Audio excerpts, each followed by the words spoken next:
Hello friend, welcome to ST tutorial YouTube channel.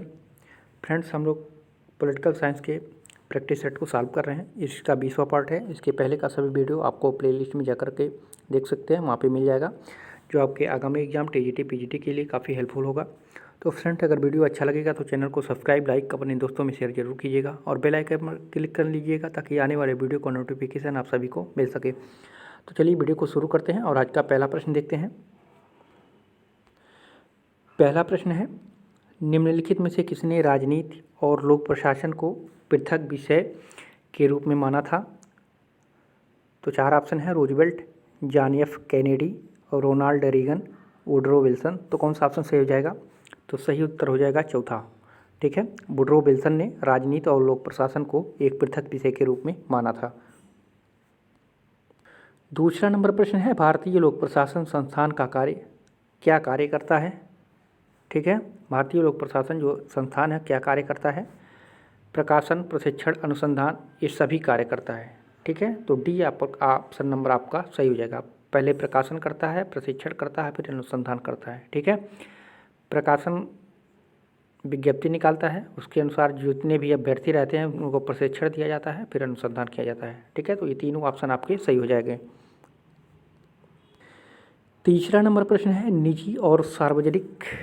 ठीक है, निजी और सार्वजनिक दोनों क्षेत्रों के कर्मचारियों को प्रशिक्षण कहाँ दिया जाता है? कर्मचारियों को प्रशिक्षण कहाँ दिया जाता है जो निजी और सार्वजनिक होते हैं? तो सही उत्तर हो जाएगा आपका ऑप्शन नंबर बी, ASCI में। ठीक है, तो बी ऑप्शन इसमें आपका सही हो जाएगा। ASCI के बारे में थोड़ा सा देख लीजिए।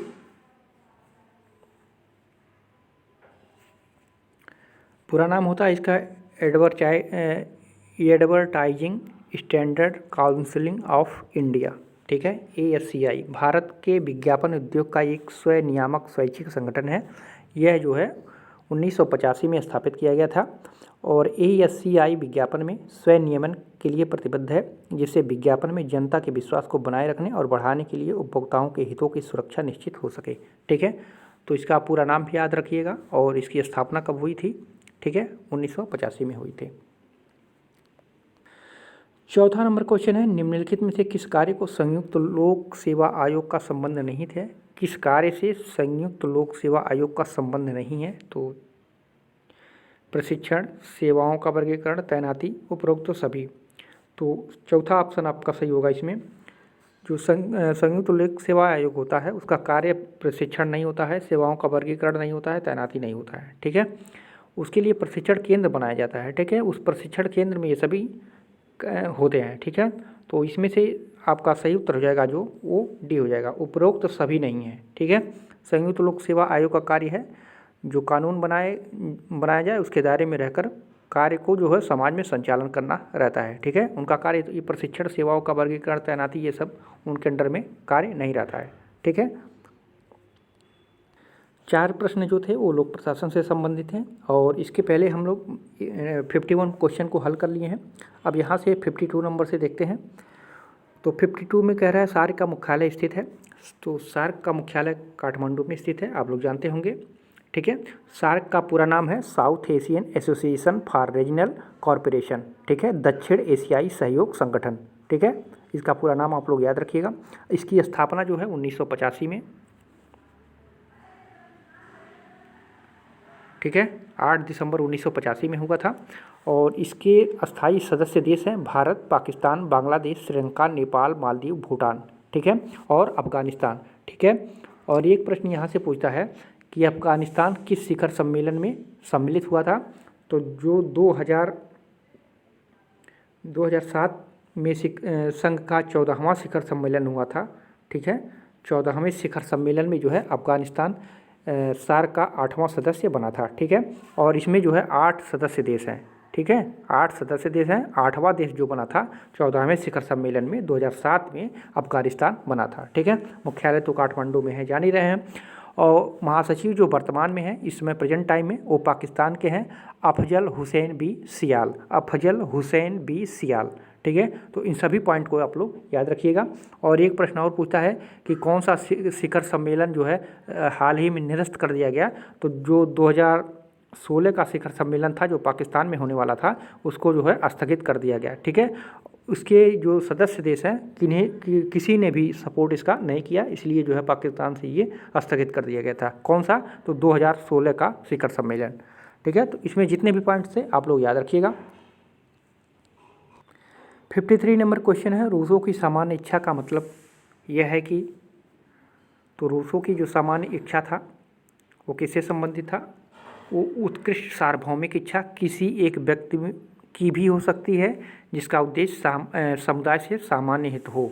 ठीक है, तो रूसों का सामान्य इच्छा का मतलब यही था। ठीक है,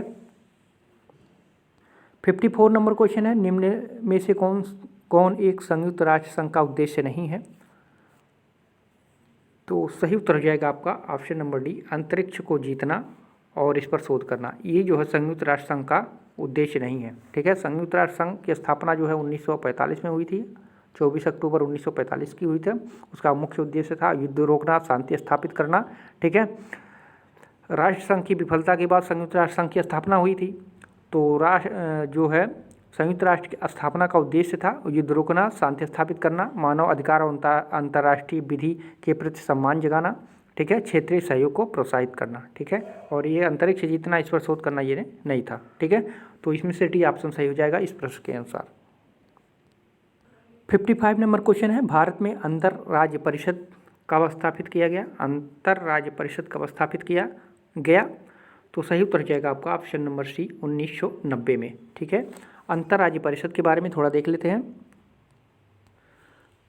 अंतर राज्य परिषद एक ऐसा निकाय है जिसका गठन सिफारिश के आधार पर किया गया है और जिसके कर्तव्य केंद्र और राज्यों के बीच या राज्यों के आपस में सामान्य हित के विषयों की जांच पड़ताल करना। ठीक है, और चर्चा करना कि इन विषयों पर नीति और कार्रवाई का बेहतर समन्वय करने के लिए विशेष रूप से सिफारिश करना और सामान्य हित वाले ऐसे लोगों को सम्मिलित करना। ठीक है, और एक चीज़ और इसमें देख लीजिएगा, हाल ही का न्यूज़ है, अंतर्राज्यीय परिषद का फिर से गठन हुआ है। ठीक है, सरकार ने वित्तीय अंतर्राज्यीय परिषद का पुनर्गठन किया है। इसके अध्यक्ष जो है प्रधानमंत्री नरेंद्र मोदी होंगे। साथ ही राज्यों के मुख्यमंत्री और वरिष्ठ केंद्रीय मंत्रियों को इसके सदस्य के रूप में नामित किया गया है। इनमें जो है गृह मंत्री राजनाथ सिंह, वित्त मंत्री अरुण जेटली, सुषमा स्वराज, रक्षा सीतारमण। ये 2016 में हुआ था। ठीक है, आप लोग याद रखिएगा इसको, 2016 में हुआ था। उस समय जो है ये गृह मंत्री राजनाथ सिंह थे। ठीक है, और रक्षा मंत्री थे निर्मला रमण, और इस समय हो गया है सड़क परिवहन मंत्री नितिन गडकरी, सामाजिक न्याय अधिकारिता मंत्री गहलोत शामिल है। इसके अलावा जो है 8 केंद्रीय मंत्रियों को भी अस्थायी आमंत्रित सदस्य नियुक्त किया गया है।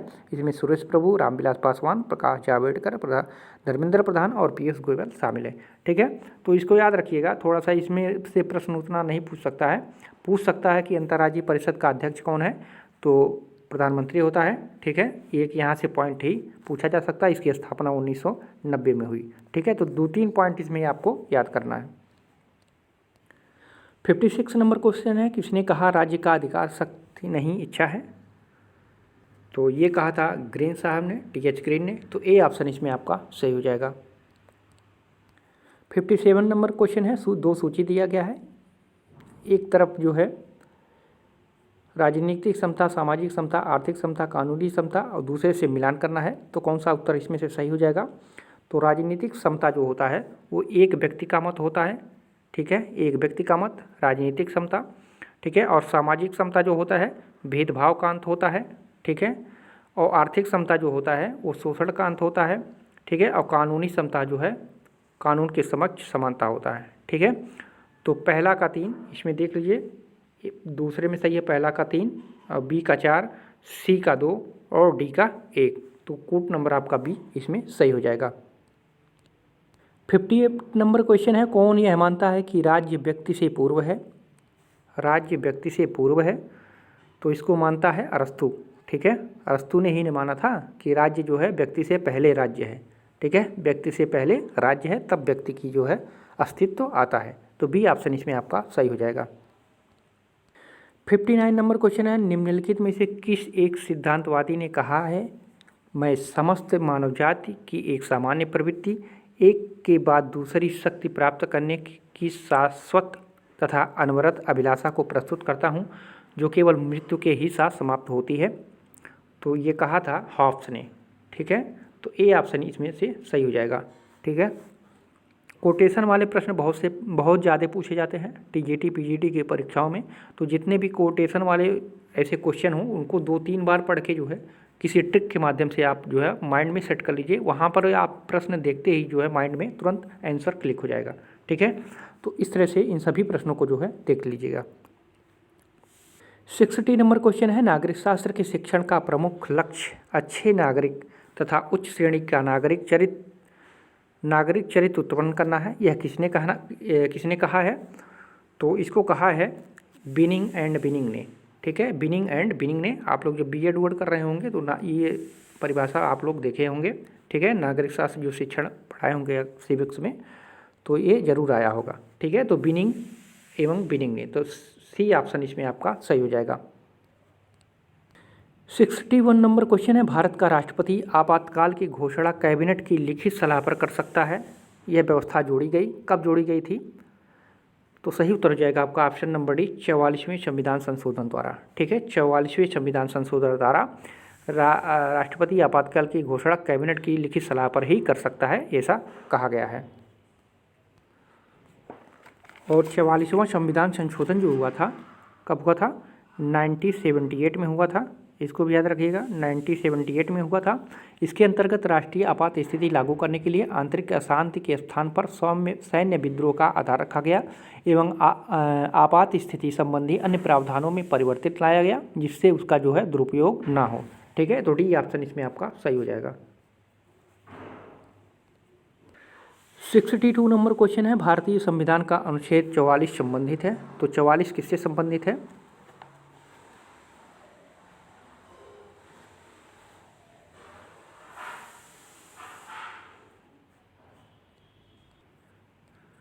तो सही उत्तर हो जाएगा आपका ऑप्शन नंबर ए। ठीक है, समान नागरिक संहिता से। ठीक है, भारतीय संविधान का जो अनुच्छेद 44 है वो समान नागरिक संहिता से संबंधित है। यहाँ पर थोड़ा देख लीजिए, भारतीय संविधान का अनुच्छेद 44 राज्य नीति के निर्देशकों तथा सिद्धांतों को परिभाषित करता है। इसमें समान नागरिक संहिता यूसीसी शामिल है। ठीक है, अनुच्छेद 44 में यह उल्लेख किया गया है कि नागरिकों के लिए देश के पूरे क्षेत्रों में समान अधिकार हो तथा समान नागरिक संहिता की रक्षा करना राज्य का प्रमुख कर्तव्य है। ठीक है, तो यूसीसी से भी संबंधित है, तो इसको देख लीजिएगा। ठीक है, तो फ्रेंड्स ये रहे महत्वपूर्ण 15 प्रश्न। कैसा लगा वीडियो कमेंट करके जरूर बताइएगा। पूरा वीडियो देखने के लिए आप सभी को धन्यवाद।